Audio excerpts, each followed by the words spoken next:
নবী সাল্লাল্লাহু আলাইহি সাল্লাম আবু তালেবকে কালেমা পড়াবার জন্য কি পরিমাণ কাঁদছে, চেষ্টা করছে। শেষ মুহূর্তে বলছে, চাচা চাচা কালেমাটা পড়েন না চাচা। বলছে না, মানুষের কাছে বেইজ্জতি হব, পড়বো না, মানুষ লজ্জা দিবে। আল্লাহ নবী সাল্লাল্লাহু আলাইহি সাল্লাম বলছে, কানে কানে বলেন, আমি কাউকে শোনাবো না, আমি শুধু হাসরের মাঠে বলবো, মৃত্যু পর্যন্ত চাচা ওয়াদা দিলাম জগৎবাসীকে শোনাবো না আপনি ঈমান আনছিলেন, কানে কানে কন। আবু তালেব বলছে না, কানে কানেও বলবো। এবার নবী বলে চোখের পানি ফেলতে ফেলতে, চাচা এমনও কইতেন না তো, ঠিক আছে চাচা, আমি কালেমাটা পড়ি, আপনি শুধু ঠোঁটটা নাড়েন, আপনি শুধু ঠোঁটটা নাড়বেন, আমি হাসরের দিন বলবো মাওলা আমার চাচা কালেমা পড়ছিল এজন্য ঠোঁট নাড়ছে, এর সুযোগ দেন। চাচা বলছে না না না, আমি ঠোঁটও নাড়বো না। আল্লাহ নবী তখন অঝরে কাঁদতেছিলেন আর চোখের পানি ফেলে বললেন, চাচা আপনি জাহান্নামের আগুনে জ্বলবেন, আমি সইব কেমন? আবু তালেব নাফরমান তখন কি বলছে জানেন? আন্নারু খায়রুম মিনাল আর। মুহাম্মদ, মানুষের কাছে লজ্জা পাওয়ার চাইতে আগুনে জ্বলা অনেক ভালো। বাপ, নিজেদের জিন্দেগিতে একবার ভাইবা দেখেন, আমিও ভাবি আপনিও ভাবেন এমন আচরণ আমার মধ্যে আছে কিনা। 3 দিন ধরে যে বাড়িতে মেয়ের বিয়েতে ছেলের বিয়েতে যে ডেকসেট বাজাইলেন, কারে খুশি করার জন্য? হ্যাঁ, 1 লক্ষ টাকার গেট, এরপরে গায়ে হলুদের এই নগ্ন অনুষ্ঠান কার জন্য করলেন? বেড়া বেড়ি সব যুবক যুবতী সব একই মাইক্রো প্রাইভেট কারের ভিতরে যাতাযাতি করে বহাইয়া একখান থেকে একখানে নিলেন, কার জন্য? পুরা প্যান্ডেলের ভিতরে একসাথে বেড়া বেড়ি একত্রে খায়, নাচে, গায়, ফুর্তি করে, কার জন্য? শুধু সমাজ, সোসাইটি, পরিবেশ, সোসাইটি মেনটেন করছেন, সমাজ মেনটেন করছেন।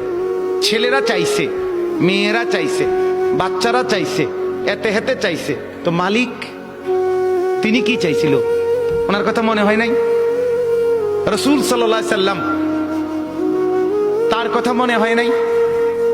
বলেন, কিয়ামতের দিন নবী সাল্লাল্লাহু আলাইহি ওয়াসাল্লামের কাছে কোরআনে আছে, ফাকাইফা ইদা জিনা মিন কুল্লি উম্মাতিন বিশাহিদ ওয়া জিনা বিকা আলা হাউলা'i শাহীদা। নবীকে বলছে আল্লাহ, বন্ধু আপনার উম্মতের প্রত্যেকের আমলনামা আমি আপনার হাতে দেখাবো, আপনার হাতে, আপনার সামনে পেশ করব, আপনি দেখে কথা বলবেন। আমার কাছে সুপারিশ আপনি কইরেন, মানা নাই, কিন্তু আপনি দেখে করবেন। রাসূলুল্লাহ সাল্লাল্লাহু আলাইহি সাল্লাম যদি হাসরের ময়দানে এরকম আমলনামা খুলে উল্টায় আর পৃষ্ঠার পর পৃষ্ঠা দেখে ফজর নাই, জোহর নাই, আসর নাই, মাগরিব নাই, ইশা নাই, শনিবার রবিবার, মদ জুয়া, অবৈধ উপার্জন, গান বাদ্য, নাটক, সিনেমা, জিনা, ব্যভিচার, বেহায়া, বেপর্দা সব উল্টায়। আল্লাহর নবী সাল্লাল্লাহু আলাইহি সাল্লাম তখন বলবে, উম্মত কি এটা? উম্মত, আমার 23 বছরের এত চোখের পানির কথা একবারও মনে হয় নাই? কি আনছো এটা আমারে? উম্মত, তুমি জানো না আমি যে তায়েফের পাথরের আঘাতে পুরা পিঠ চালনির মতো ঝাঁঝরা বানায় ফেলছে আমার? শোনো নাই তুমি? আমারে যে উহুদের ময়দানে দান দান শহীদ করে রক্তাক্ত করছে, তুমি শোনো নাই? আমি যে 14 দিন পেটে ক্ষুধার তাড়নায় পাথর বাঁধছিলাম, উম্মত তোমার মনে নাই? একবারও শোনো নাই আমার ক্ষুধার কষ্ট, আমার পিঠের ব্যথা, আমার দাঁতের ব্যথা, আমার কাঁধে 2টা কড়া ঢুকে গেছে? উম্মত, আমার ঘরে 3 মাস আল্লাহর নবীর স্ত্রী আয়েশা বলছে, আল্লাহর কসম উম্মত, নবীর স্ত্রী বলছে 3 মাস 3টা চাঁদ উঠছে ডুবছে, রাআইনা হিলালান সুম্মা হিলালান সুম্মা হিলালান, 3 চাঁদ 3 মাসে নবীর 9 জন বিবির কারো ঘরে আম্মা জান আয়েশা বলে 1 ফোঁটা চুলায় আগুন জ্বলে নাই। মা আওকাদাত ফি আবিয়াতে রাসূলিল্লাহ নারুন, নবীর একজন বিবির ঘরেও আগুন জ্বলে নাই। আল্লাহর নবীর স্ত্রী আয়েশা একদিন বলছিল নবীকে, পিঠে হাত বুলাইয়া, ইয়া রাসূলুল্লাহ, স্বামী আপনার পিঠ ছিদ্র ছিদ্র কেন? পুরা পিঠ চালনির মতো ছিদ্র ছিদ্র কেন? আপনার কি ছোটবেলায় বসন্ত রোগ হয়েছিল, গোটা হয়েছিল। আল্লাহর নবী চোখের পানি ফেলে বলছে, আয়েশা তুমি জানো না আমার এই পবিত্র দেহে তো কোনোদিন মশাও বসে না, মাছিও বসে না, পোকা বসবে কেমনে?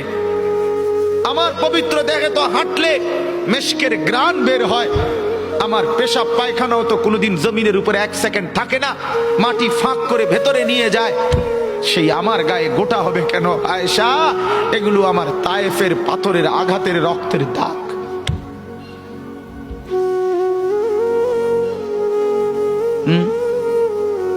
বলো না বাপ, কিছুই মনে হইল না? এভাবে ভুলে গেলেন, ভুলে গেলেন? রাসূলুল্লাহ সাল্লাল্লাহু আলাইহি সাল্লামকে একবারও মনে হলো না? আল্লাহকে ভালোবাসেন, নবীকে ভালোবাসেন, আখিরাত চিনেন? এই বাপ, আমি আপনাদের সন্তান, যে আল্লাহর কোরআন যে ধরে নাই, ছোঁয়ে নাই, পড়ে নাই, বিশ্বাস করেন পড়ার কোনো মজা, লেখার কোনো মজা, জ্ঞানের কোনো মজা, শিখার কোনো মজা, জানার কোনো মজাই সে পায় না। আপনি যেন কিছুই পান নাই, তেমন কিছু পান না। এ তুড়ি ফইরা এ ভাত তরকারি যায়, ইডি এমনি খাওয়া যায়, দূর মিয়া, এগুলো এমনি মিলান যায়। এ ভাত দুগার লাগে এত এত মেহনত করন লাগে না। অল্প কয়টা ভাতের জন্য, বিল্ডিং একখান করণের জন্য এত কিছু করতে হয় না, এত কিছু করতে হয় না। অতএব দয়া করে, মেহেরবানি করে, হাত জোর করে অনুরোধ, আপনি শিখেন, কোনো মানা নাই। আপনি বৈষয়িক সব পড়া পড়েন, আপনি সব শিখেন, কিন্তু তার উপরে আল্লাহর কোরআন রাখেন, রাসূলুল্লাহ সাল্লাল্লাহু আলাইহি ওয়াসাল্লামের সুন্নাহ রাখেন, দিন শিখেন, আল্লাহর কোরআন একটু একটু করে পড়তে শিখেন। আল্লাহ তাআলা আমাদের প্রত্যেককে তৌফিক দান করেন। নিয়ত করেন যে কোরআন পড়বেন ইনশাআল্লাহ। বলেন ইনশাআল্লাহ, বলেন জোরে সোরে বলেন ইনশাআল্লাহ। আল্লাহ তৌফিক দান করেন। একজন যুবক, আমার বাপ, আবারও বলছি, আবারও অনুরোধ করছি, জীবন শোনাটা, আল্লাহর কথা শোনাটা খামখেয়ালি বানায়েন না। ইডি হুজুররা কয় মাইতো নাই তান কইবই, আপনি আমি শুনলে শুনলাম, না শুনলে না, না না না, তা খামখেয়ালি না, খামখেয়ালি না। ও চিরেই আপনিও কবরে যাবেন, আমিও কবরে যাব, ঠিক কিনা বলেন না কেন? খুব দ্রুত। আল্লাহ তাআলা আমাদের প্রত্যেককে তৌফিক দান করেন।